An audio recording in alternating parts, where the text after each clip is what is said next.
गोसाई श्री विठलनाथ जी प्रकट हुए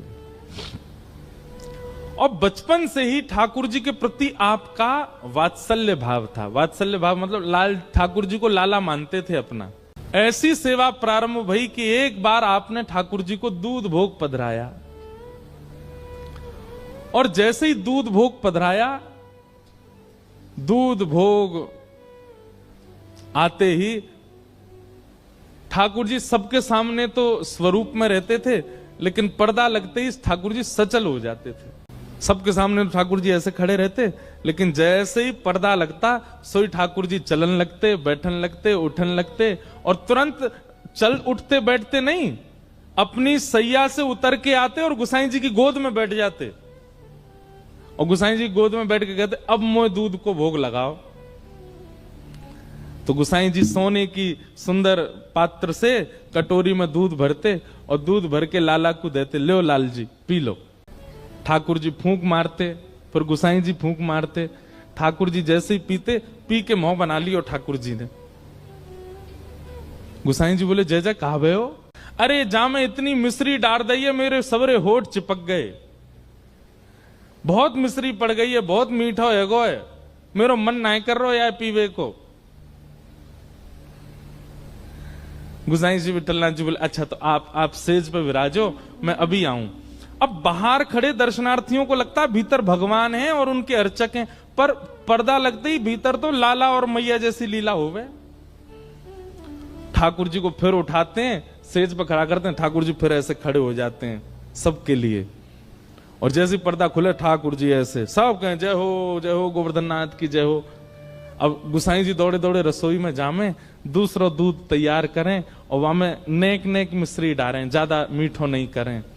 और दोबारा दूध भोग तैयार करके पात्र में धर के जैसे ही लामे, जैसे ही पर्दा करें, ठाकुर जी फिर सहज है जाएं और बोले मुझे जल्दी पवाओ, मुझे भूख लग रही है। गोसाई जी बैठ जाएं, अपनी गोद में इत्र लगावें, फिर ठाकुर जी आके बैठें, कटोरी में भर के लो लाला पियो। अभी तातो है, तातो मतलब गरम। ठाकुर जी कह रहे हैं अभी तातो है या ठंडो करो। फिर गोसाई जी उसमें फूंक मारते हैं, धीमे से ऐसे हाथ रख के, कहीं हमारे उच्छिष्ट नहीं हो जाए। फिर ठाकुर जी पीते हैं, फिर मुंह बना लें। गोसाई जी बोले जय जय अब कहा भयो? बोले अब तो जे खारो ही रहेगो, अब तो यम मिश्री ना है, अब जो मीठो ही ना लग रो मुंह को, अब ना पी रो। ऐसे नखरे करें ठाकुर जी गोसाई जी के साथ। गोसाई जी के देखो लाल जी ये नखरेबाजी मत करे करो, ये सत्य घटना है, भक्तमाल जी में वर्णन है। गोसाई जी कह रहे हैं ऐसे नखरे मत करे करो, कभी क्यों मिश्री ज्यादा है, कभी क्यों मिश्री कम है। दूध ना पीनो तो ऐसी मना ना पीनो तो है, पर आनंद ना आ रो, मुझे सुख ना मिल लो यहां में। गोसाई जी बोले रुको फिर ते कछु करूं। फिर ते उठा के खड़े किए, फिर यूं खड़े है गए, पर्दा खोल के गए मंदिर में जाके, रसोई घर में जाके।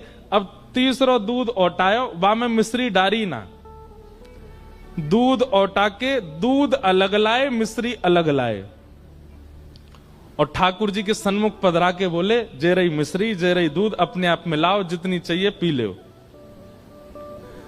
ठाकुर जी के नेत्र सजल है गए। ठाकुर जी बोले मैं तो तुम्हारो लाला हूं, मुंह पे मिलानो आवे ही ना है, मुंह पतो ही ना है मिश्री कैसे डारें, मुंह पतो ही ना है या दूध को ठंडो कैसे करें। आप मुंह को लाला मानो ना, लाला अपने आप दूध पीवे, वो तो मैया पिवावे सोई पीवे।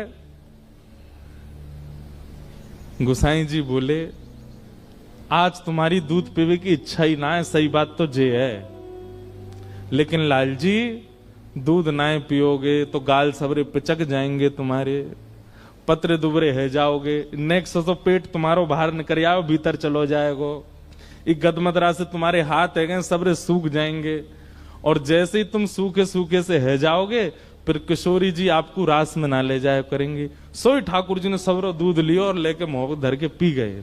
वो नाय में पत्रो ना होंगे, मुंह तो तगड़ो है नो है।